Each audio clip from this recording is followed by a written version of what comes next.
Hello there. So, finally getting around to doing this. Hi. It doesn't matter who I am. I'm making new videos for you to watch, so hopefully you watch them. This is the fourth, I guess, game I'm trying to put out. I don't know, the other three didn't have very good mic quality, so they might not go in. Um, but yeah, I'm gonna be playing FEZ. FEZ honestly is one of my favorite, I guess you could call it an indie game, but like quote unquote indie game out there. On the surface, it seems like just a relatively basic platformer game with not a whole lot to it other than the ability to rotate your surroundings 90 degrees. But really, once you start to dig a little bit deeper, you'll find out it's a lot bigger of a game than it appears. So I've already beaten it, so I'm going to be starting up a new game. And yeah, don't really want to give too much away or take too long to introduce it, so I'm just gonna. Oh, excuse me. I'm just gonna get ahead and or get started with it. Delicious water. So this is our main antagonist. Well, not that there's really a protagonist. This is Gomez. He's just a little white pixel guy in a white pixel world filled with white pixel people.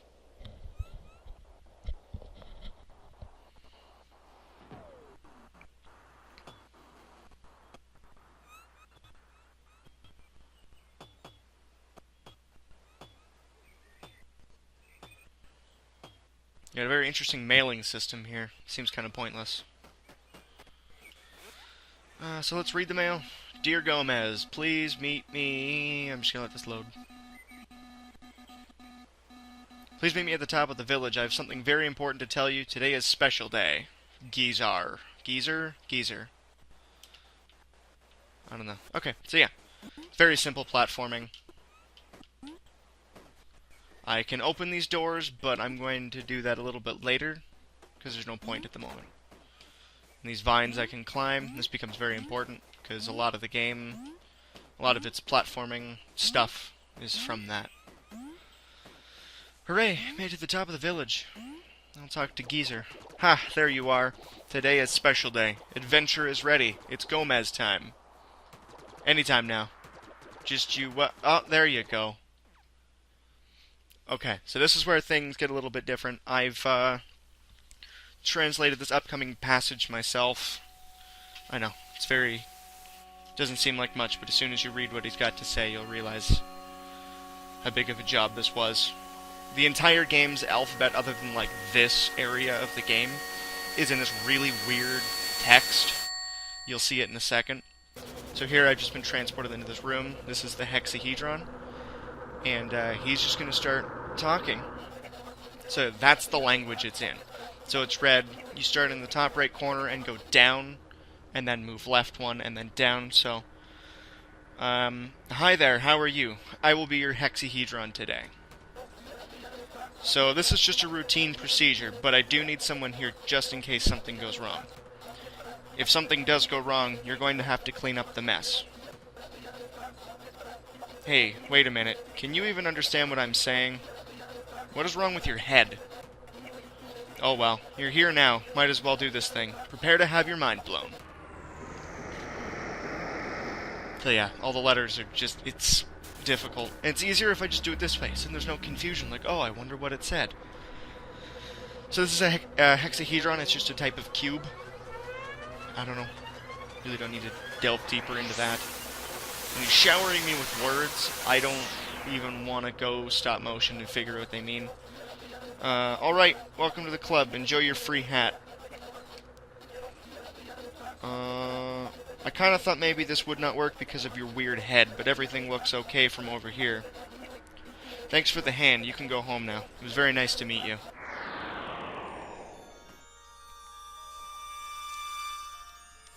And then we see the reason this game is called FEZ is because the hat that he speaks of is this hat. And the hat's really more than just like, oh, hey, I got a FEZ, and FEZs are cool. It's really unlocking your perspective. Because I didn't go through, and I really should have, but all of the villagers talk about how it's a flat world, and it's, you know, it's just this flat stuff. And so this FEZ unlocks your perspective, really. And it's like, hey, the world isn't how we thought. This is how it really is. So, one of the main themes behind the game is, I think at least, and it's all just about really your interpretation, is to not just look at everything with one perspective and try and have an open mind to things. Uh-oh. Oh boy, okay. Looks like we're doing that again.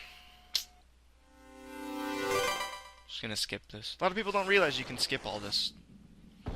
Oh, it's looking a little bit glitchy. That's not good. Oh, no. No main menu this time? And I already have the FEZ, okay. Oh,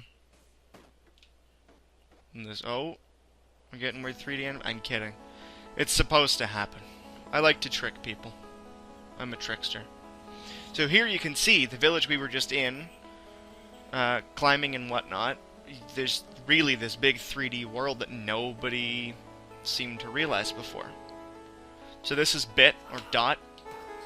Gomez, something went wrong. I need your help. I was sent to guide you. I am Dot. I can never remember if it's Dot or Bit. It doesn't matter. The hexahedron has been fragmented, shattered and scattered all over the world. You must restore it. Without it, everything will collapse. You have received a gift. A great secret has been revealed to you. There is a world beyond your village, and dimensions beyond the ones you occupy. This door leads to the outside world, but it is for now it is sealed shut. The marking on it indicates that it won't open until you have collected at least one cube. There are many such doors in the world, each requiring more cubes than the last. To reach the end of this journey, you will need to find all 32 cubes, but first you must leave this place. There are 8 cube bits in this village, like this one right here. Together they'll form a full cube, which you can use to unseal the door. Find them. Really wish the text would stop jumping like that. God. So, quick recap. Shiny golden cubes, very important. Gotta find them all, or else the universe will collapse with you in it. No pressure. And remember, use RT and LT to change your perspective. Now get going. So, obviously from that, you can tell I'm playing on an Xbox. Yeah. So now we're gonna actually start going in here. Now, like I said, I've already beaten this game a few times, so I know a lot of the secrets still. So this will be a little bit of me playing through it and a little bit of a walkthrough for everyone. So here I know that there are your regular cubes, which maybe I should show you first. And then I'll come back into this room. I'm not going to solve anything, because like I have a book. Hang on a second. You found a key. Keys can open any locked door, but can only be used once. So that's just sort of what keys are. I'm not going to do any puzzles that would normally require... I don't want to spoil what it is. Once you beat the game, they give you an item that sort of adds a little bit to the game. So I'm not going to do anything that requires that, regardless of whether or not I've got it written down. Because I do have a book with just a bunch of solutions written down. But anything else, I'll show you. And there's Geezer. It's been so long. What? He talks weird. It's your turn now. I'm tired. Plus there's the eye thing.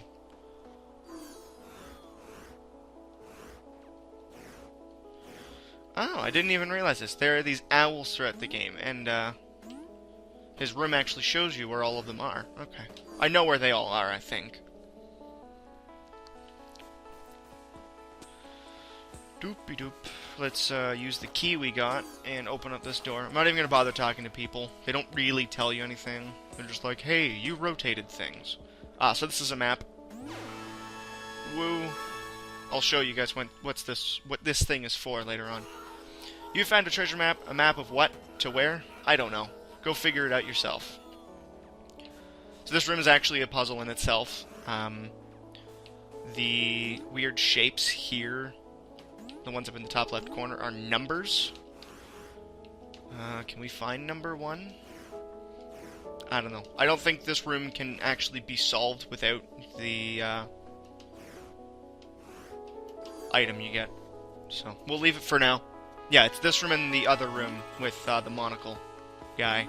It's called the monocle room. I'm calling it the monocle room. That guy. Right up there. Him. His house, I guess. They both require this special item. Oh, wait, no. His doesn't. This is a classroom. And that's it.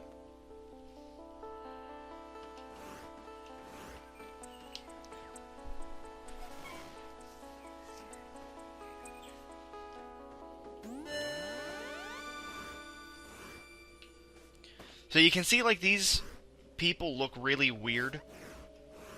Like, he's got a FEZ and I've got a FEZ, but you can see that just the shape of the head is different.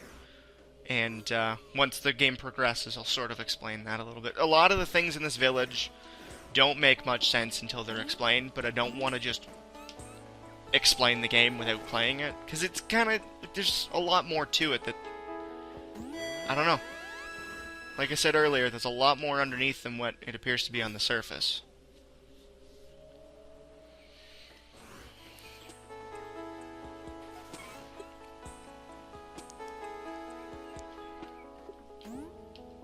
A little bit of a platforming thing there.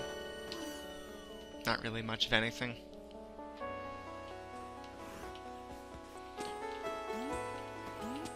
So there's a chest there, which I'll just jump to.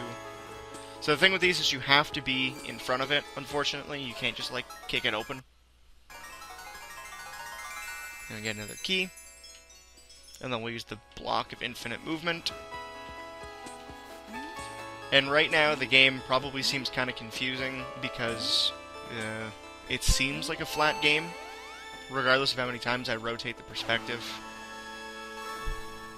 But once you get this item, it sort of helps. You did it! Now you can unseal the door. Let's go.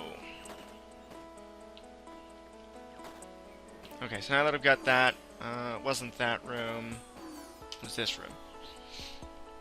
There are these code puzzles throughout the game, sort of what make it a little bit deeper.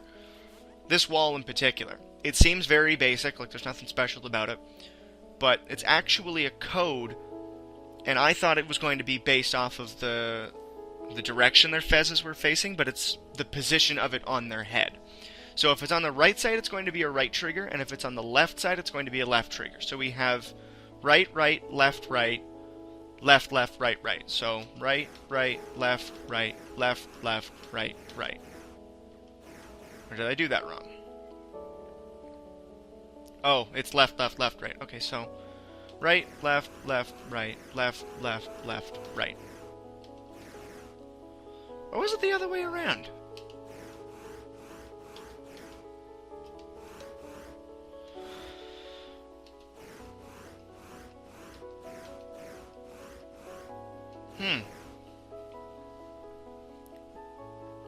Right, right, left, right. Left, left, left, right.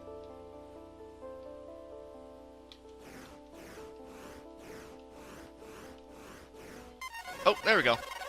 Just took me a couple times. So this is an anti-cube, and I'll let Dot explain these. You have found your first anti-cube. For every cube, there is an anti-cube, a negative for every positive. Anti-cubes are much harder to find than regular cubes. So, like that, you just have to analyze the crap out of things. I apologize for that. I don't know why that took me so many attempts. Okay. And there is death, which maybe I should show briefly.